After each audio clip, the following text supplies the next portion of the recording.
যা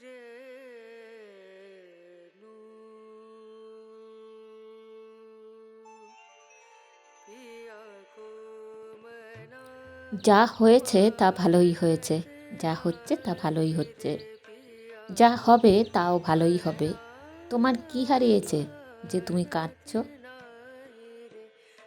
শুভ বিকাল বন্ধুরা, সবাইকে নমস্কার জানিয়ে আজকে আর একটা নতুন ব্লগ আমি শুরু করতে চলেছি। কেমন আছেন আপনারা সবাই?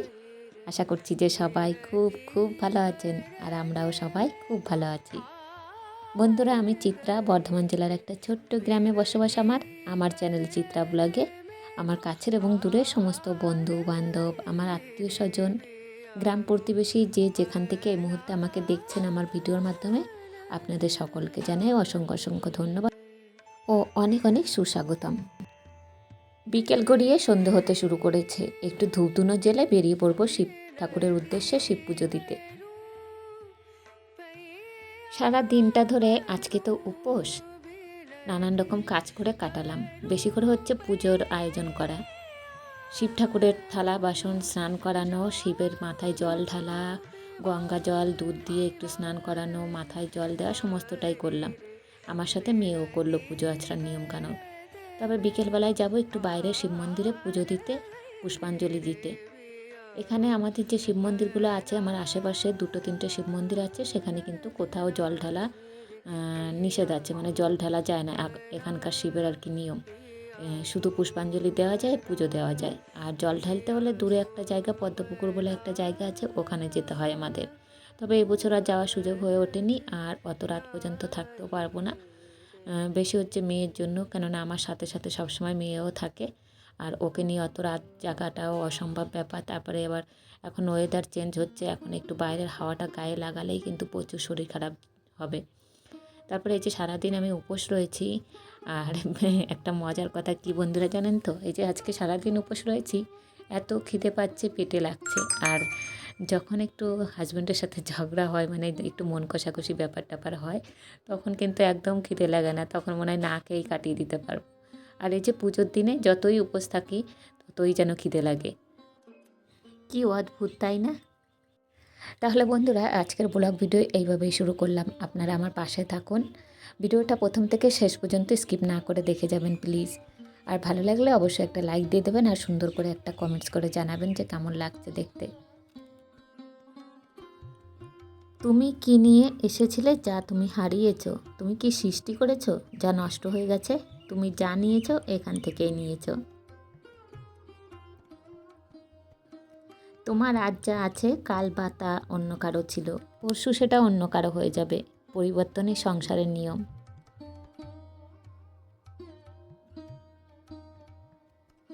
6 প্রকার লোক সবসময় দুঃখী থাকে: ঈর্ষাপরায়ণ, ক্রোধী, সন্দেহবাতিক, অসন্তোষী, অপরকে ঘৃণা করে যে, এবং অপরের দয়ায় জীবন নির্বাহ করে যে।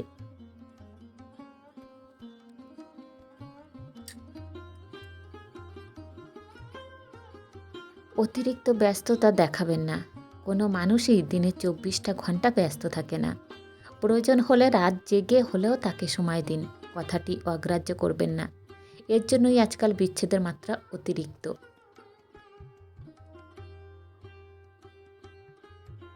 সময় আমাকে একটা শিক্ষা দিয়েছে: পরিচয় সবার সাথে রাখবে, কিন্তু সম্পর্ক সবার সাথে করবে না। খুব যত্নে রাখা জিনিসগুলো হয় ভেঙে যায়, নয়তো হারিয়ে যায়। পাপ যতই ক্ষুদ্র হোক তা থেকে দূরে থাকার চেষ্টা করো, আর পুণ্য যতই ক্ষুদ্র হোক তা চর্চা করার চেষ্টা করো।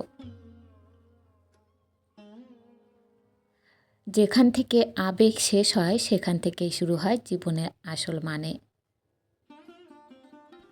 পরিবর্তন খুব তাড়াতাড়ি হয়, যে ব্যাপারটিতে দেরি হয় তা হলো পরিবর্তন হওয়ার সিদ্ধান্ত নেওয়া। যে 2টি কারণে নিজের স্ত্রীর চেয়ে অন্যের স্ত্রীকে বেশি ভালো লাগে। 1 নম্বর হলো, যে পুরুষের অন্তর্চক্ষু নষ্ট হয়ে গেছে, অর্থাৎ যে পুরুষ নারীদের বাহ্যিক সৌন্দর্যে মুগ্ধ হয় কিন্তু তার গুণে কখনো মুগ্ধ হয় না।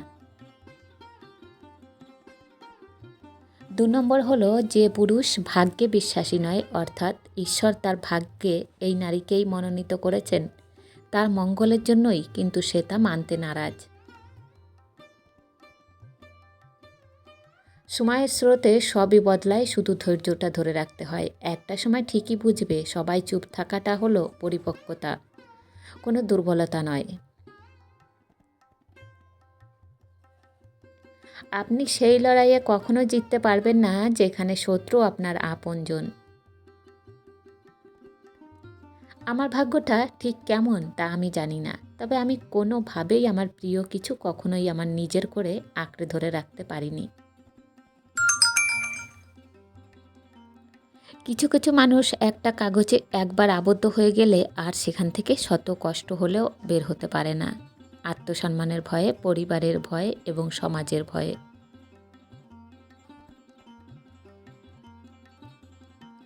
বেশিরভাগ মানুষই কষ্টে থাকে কারণ তারা ভুল জায়গায় প্রশান্তি খোঁজে।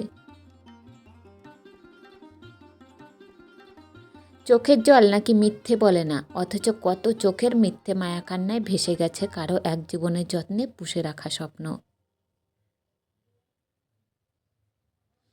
যে সবার কাজে স্বেচ্ছায় এগিয়ে আসে তাকে সবাই অবহেলাই করে। ভালোবাসায় যদি ভালো থাকা কেড়ে নেয়, রোজ রাতে ভেজায় চোখ, তাহলে এমন ভালোবাসা কখনো কারো না হোক। কিছু কিছু মানুষ নিজের দোষগুলো চোখে দেখতে পায় না বলে জীবন থেকে অনেক কিছু হারিয়ে ফেলে। নিজের ব্যক্তিত্ব বজায় রেখে ভালোবাসুন, এমন যেন না হয় প্রিয় মানুষের কাছে নিজের ভালোবাসা বারবার প্রমাণ করতে গিয়ে নিজের কাছে নিজেই বারবার ছোট হয়ে যান।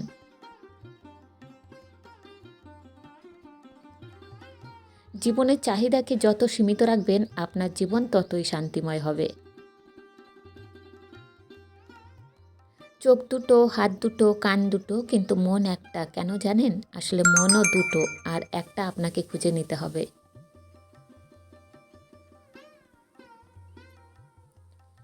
কিছু ভুল জীবনে কখনো শোধরানো যায় না, যার খেসারত মৃত্যুর আগ পর্যন্ত দিতে হয়।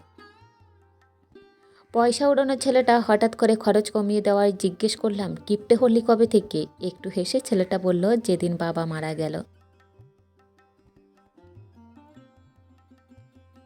প্রেম ভালোবাসা সত্যবাদীদের জন্য নয়, কারণ এখানে অন্যকে খুশি করতে হলে প্রতিনিয়তই মিথ্যা বলে যেতে হয়। অসময়ে ছুঁড়ে ফেলে দেওয়া মানুষগুলোর প্রতি দোয়া রইল, তাদেরকে কেউ যেন ছুঁড়ে ফেলে না দেয়। বন্ধু একটাই হোক, তবে এমন হোক যাতে মুখের কথা নয় মনের কথা বুঝতে পারে। কেউ এড়িয়ে যেতে যেতে জড়িয়ে যায়, আর কেউ জড়িয়ে যাবার পর এড়িয়ে যায়। প্রকাশ করতে না পারলে কেঁদো না, তোমার সৃষ্টিকর্তা সবই জানেন। কাউকে হেলা করে তার অন্তরাত্মাকে অন্ধকারে ঢেকে দেওয়ার আগে মনে রাখবেন, তালিটা এক হাতে বাজে না। ঈশ্বর মাঝে মাঝে বিপদ দেন, কারণ তিনি চান আপনি তার দিকে ফিরে আসুন। বইয়ের অঙ্কগুলো গরমিল হলে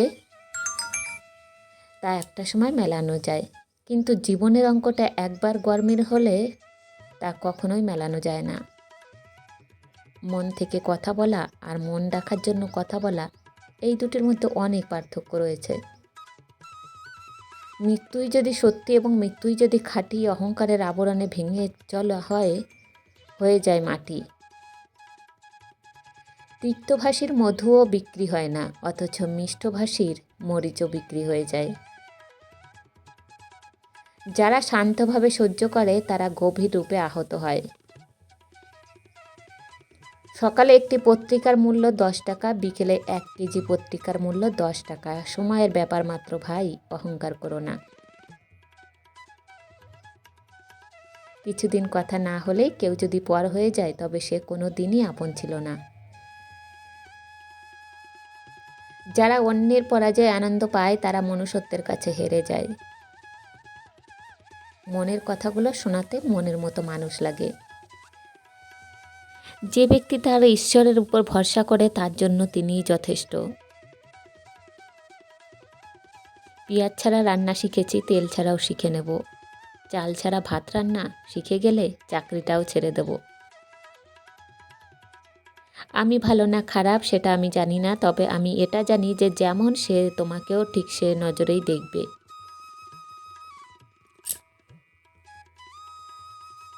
ক্ষোভ হচ্ছে এমন একটি বীজ যা আপনি নিজে পান করেন আর আশা করছেন মারা যাবে আপনার প্রতিপক্ষ। নিজে শূন্য থালা নিয়ে যে সন্তুষ্ট সে হয় সুখী, অন্যের থালা দেখে যে আফসোস করে সে হয় দুঃখী। কারণ পূর্ণ থালাও শূন্য হয়ে যায়, আবার শূন্য থালাও পূর্ণ হয়ে যায়, শুধু ধৈর্যের ব্যাপার মাত্র। ভরসা কিছুটা ক্ষতি করতে পারে, কিন্তু অন্ধবিশ্বাস আপনার সব কিছু কেড়ে নিতে পারে। যারা সত্যিই ভালোবাসার মানে বোঝে তারা অবহেলা করে না, আগলে রাখে। যে নিজে হেরে অন্যকে জিতিয়ে দেয় তাকে হারানো মুশকিল। আঘাত আর ব্যর্থতা শিখিয়ে দেয় জীবনের বাস্তবতা। বাবা যখন বৃদ্ধ হয়ে যায় তখন তার বেকার হয়ে পড়ে, তখন তারা নিজেদের বোঝা মনে করে নীরবে কষ্ট পায়। এই অবস্থায় বাবাকে কখনো বোঝা মনে করবেন না, বিভিন্ন স্থানে বেড়াতে নিয়ে যাবেন। তাদের প্রয়োজনীয় যা যা দরকার সব কিছু দেবেন, যাওয়ার আগেই তার হাতে টাকা দিয়ে যাবেন। বন্ধুরা, পুজো দিতে এসে প্রথমে যেখানে পুজো দেবো, পুষ্পাঞ্জলি দেবো, সেখানে পুজোর থালা রেখে এসেছি। টাইম হয়নি, ভাবলাম ওই টাইমটা কি করব, একটু ঘুরতে বেরিয়েছি আশেপাশের মন্দিরগুলো। তবে একটা মন্দিরেই এসেছি যেখানে হচ্ছে জল ঢালা হয়। এখানে হচ্ছে গ্রামের সবথেকে বড় ভিড় আর কি বলা যায়, সেখানে এসেছি, সেই শিব মন্দিরে। তো সেখানে এসে একটু ভিডিও আপনাদের সাথে শেয়ার করলাম। তারপরে এই মন্দিরের পাশেই না পদ্মপুকুরের, যেটা আমরা নাম, আমাদের এখানে নাম বলা হয় পদ্মপুকুরের পাড়ে যে মন্দির, সেই মন্দির। আর তার পাশেই বসেছে এই হাট, সেই হাটে এসেছি আমরা একটু ঘুরতে। মেয়ে অনেক দিন ধরে বায়না করছিল, মা হাটে যাব, সবাই যাচ্ছে আমরা এখনও যাইনি। তো এই সুযোগে একটু ঘুরেও গেলাম, হাটের মধ্যে এসে দেখেও গেলাম। তবে কিছু কেনাকাটি করিনি, পয়সা করি তো আনিনি কিছু, শুধুমাত্র পুজোর উদ্দেশ্যে বেরিয়েছি আজকে, আর একটু এদিক সেদিক দেখবো সেই জন্যে। তাই ভাবলাম যাই, আজকে হাতে একটু টাইমও আছে আর পুষ্পাঞ্জলির টাইমে ঠিক চলে যাব। তবে তার আগে হাটটা একটু ঘুরে নিই। তো সমস্ত জায়গায় একটু দেখলাম কী কী বসেছে হাটে, কী কী বিক্রি হচ্ছে। যেমন জামা, জুতো, তারপরে নাইটি, শাড়ি, সায়া, ব্লাউজ, সাজগোজের জিনিসপত্র, মানে একটা হাটে যেমন বসে সবই বসেছে। যতটা খারাপ ভেবেছিলাম ততটা খারাপ নয়, অনেক ভালো ভালো জিনিস বেরিয়েছে, বসেছে আর কি বিক্রি করার জন্য। তবে ভাবলাম এরপর একদিন এসে কেনাকাটা করব, আর একটু ভালোভাবে এদিক সেদিক ঘুরবো, আপনাদের সাথে ভালোভাবে শেয়ার করব। আজকে এসেছি এক চিন্তায়, হয়ে গেল আর একটা দিক চলে এলাম। আর এদিকে মাঝখানে ঘুরতে ঘুরতে কল এলো যেখানে পুজো দেবো সেখান থেকে, যে পুজোয় বসে গেছে, এবার তড়িঘড়ি ছুটতে হবে পুজোর দিকে। এসেছি প্রায় যেখানে পুজো দেবো সেখান থেকে 5 মিনিটের হাঁটা রাস্তা পথ। তো এখন এই 5 মিনিট ধরে খুব দ্রুত হাঁটতে হবে, তারপরে পুজোর স্থানে পৌঁছাতে হবে। আর আজকের দিনে না ঘরে তো রান্না হয়নি, উপোস আছি, তার মধ্যে শুধু মেয়ের জন্য একটু দুপুরবেলা রান্না করেছিলাম। আর হাজব্যান্ড তো বাইরে ছিল, ওর জন্য রান্না করার প্রয়োজনও পড়েনি। আর রাতের বেলাও রান্না বন্ধ, কেননা যেখানে পুজো দিচ্ছি সেখানে হচ্ছে খিচুড়ি ভোগ দেওয়া হয়। আর আমাদের গ্রামের প্রায় প্রত্যেকটা মানুষই ওখানে খিচুড়ি ভোগ খায়। আর এখানে এসেছে যে পদ্মপুকুরের পাড়ে, এখানেও খিচুড়ি ভোগ দেওয়া হয়। এখানে আমার জেঠু শ্বশুরের দায়িত্বে সমস্ত কিছু করা হয়। তাই যেখানে খুশি আমরা খেতে পারি, কিন্তু কোনো দ্বিধা নেই। আর ঠাকুরের ভোগ তো খাওয়াতে কোনো লজ্জাও নেই। তো যাই হোক বন্ধুরা, এখানে কিন্তু খাবো না, এই যে চলে এলাম যেখানে পুজো দেবো সেখানে। এসে পুজো দেওয়া শুরু হয়ে গেছে, তারপরে একটু বসেছিলাম, বসে দেখছি যে আরতির টাইম হয়ে গেছে। তো সেই টাইমটা একটু ক্যাপচার করলাম আর আপনাদের সাথেও শেয়ার করলাম। এরপরে ওই পুষ্পাঞ্জলি মন্ত্রতন্ত্র যা যা নিয়মকানুন পূজা সব কিছু করা হবে। তারপরে এখানে আবার কীর্তনও হচ্ছে এই ঘরে, মানে যে দাদার বাড়িতে পুজো হচ্ছে সেই দাদার বাড়িতে কীর্তনও হচ্ছে এক সাইডে, আবার এক সাইডে পুজোও হচ্ছে। বেশ একটা আনন্দের দিন, আর বলতে পারেন যে শুভক্ষণ আর কি, একদিকে কীর্তন একদিকে পুজো। আর আমার মেয়ে এদিকে আরও যে বাচ্চারা আছে তাদের সঙ্গে খেলতে বসে পড়েছে। আর একদিকে তো খিচুড়ি ভোগ দেওয়া হচ্ছে, সেখানে ওরা সবাই মিলে বাচ্চারা পাতা, যে যার জল, গ্লাস, খিচুড়ি ভোগে আর কি যারা খেতে বসেছে তাদের সব বিতরণ করছে, দিচ্ছে। বেশ আনন্দ লাগছে জানেন, ওদেরও একটা আনন্দ হচ্ছে যে বাচ্চারা কত দায়িত্ব নিয়ে সব কিছু করছে, সবার মধ্যে একটা আলাদাই আনন্দ দেখা যাচ্ছে। আর এদিকে এই যে আরতির যে আগুনটা, সেটা আমরা এই যে সবাই বুকে মাথায় ঠেকিয়ে নিলাম। তবে বন্ধুরা আমার মাথায় না একটা প্রশ্ন সবসময় ঘোরে, এই যে আমরা এত জাঁকজমক করে ঘটা করে শিবরাত্রি করছি, মহাশিবরাত্রির উপোস করে ঠাকুরকে পুজো দিচ্ছি, বাবার পুজো করছি, শিবের মাথায় জল ঢালার জন্য কত কিছুই না করছি। তারপর বেশি করে হচ্ছে এখনকার মেয়েরা, এখন তো একটা ফ্যাশন হয়ে গেছে যে যা হোক করে সেজে গুজে, এখন তো বেশি ফেসবুকে ধরে পড়ে, তারপরে সোশ্যাল মিডিয়ার চক্করে পড়ে সবাই সাজগোজটা বেশি প্রেফার করি, যে আমি কী সাজবো, কী পরবো, কী গয়না করবো, এইসব করবো, সেজে গুজে পুজো দেবো, ডিপি করবো, ছবি তুলবো, সোশ্যাল মিডিয়ায় ছাড়বো, এসব। তো এইসব দেখে শুনে না আমার মাথায় একটা চিন্তা এলো কি, যে আমরা যে এত ঘটা করে যে শিবের পুজো করছি, বাবার পুজো করছি, যাতে ভালো স্বামী হয়, ভালো পুণ্য করতে পারি সামনের জীবনে, বা এই জীবনেও যেন স্বামী ভালো হয়। তো যাই হোক, এই যে যে আমাদের হাজব্যান্ডরা যখন এই যে বাইরে থেকে কাজ সেরে সারাদিন পরে ক্লান্ত হয়ে ঘরে আসে, তখন আমরা কোন বউটা কতটা দায়িত্ব করে, কতটা মানে যত্নশীল হয়ে এক গ্লাস জল আমাদের হাজব্যান্ডকে খেতে দিই। আমি অনেকই দেখেছি যে অনেকে অনেক রকম ব্যবহার করে হাজব্যান্ডের সঙ্গে, অনেক রকম বেয়াদবি আর কি যেটা বলা চলে সেসবও করে। মানে একটা সারাদিনে যে একটা পুরুষ মানুষ বাইরে খাটুনি করে বাইরে থেকে ঘরে আসছে, তখন কিন্তু অনেক মেয়ে ছেলেই দেখবেন আগে সংসারে কি হচ্ছে না হচ্ছে সেই সব কথা লাগানোর জন্য রেডি হয়ে থাকি। তো একটাই কথা আমি বলবো, যে আমরা তো মেয়ে নারী, তো আমরা তো সহজে চাইবো না একটা সংসার সহজে ভেঙে যাক। যতটা পারি নিজের আয়ত্তে রাখার চেষ্টা করি। সংসারে তো হাজারটা ঝামেলা হয়, সবসময় বরের কানে না তুললেই ভালো। ওরাও তো সারাদিন খাটাখাটনি করে আমাদের মুখে একটু হাসি দেখার জন্য। এবার বাইরে থেকে ঘরে এসে যদি দেখে বউয়ের মুখটা গোমড়া, বউ এক গ্লাস জলও হাতে দিতে পারে না, তখন ওদের মনটা সত্যি কিন্তু খারাপ হয়ে যায়। তাই আমি বলবো, ভগবানকে পুজো করা তো ভালো, কিন্তু নিজের ঘরে যে স্বামী, যে পুরুষটা রয়েছে তারও একটু সেবা যত্ন করি না, একটু যত্নশীল হই না, অসুবিধা কী আছে। তারপরে দেখুন এই যে খিচুড়ি ভোগ আমরা খেতে বসেছি। এবার মানে সারাদিন পরে এই যে খিচুড়িটা খেয়ে উপোসটা ভঙ্গ করা, এখানে নিয়ম আর কি, এই মন্দিরের নিয়ম, যেখানে পুজো করেছি, যে পুজো দেওয়ার পরে খিচুড়ি ভোগ খেয়ে উপোস ভাঙা যায়। তো এখান থেকে সোজা চলে যাব বাড়ি। আর এইভাবেই আজকের ব্লগটা শেষ করলাম বন্ধুরা। কেমন লেগেছে জানাতে ভুলবেন না। আবার দেখা হবে আগামীকাল ঠিক সন্ধ্যা 6টায়। সবাই ভালো থাকবেন।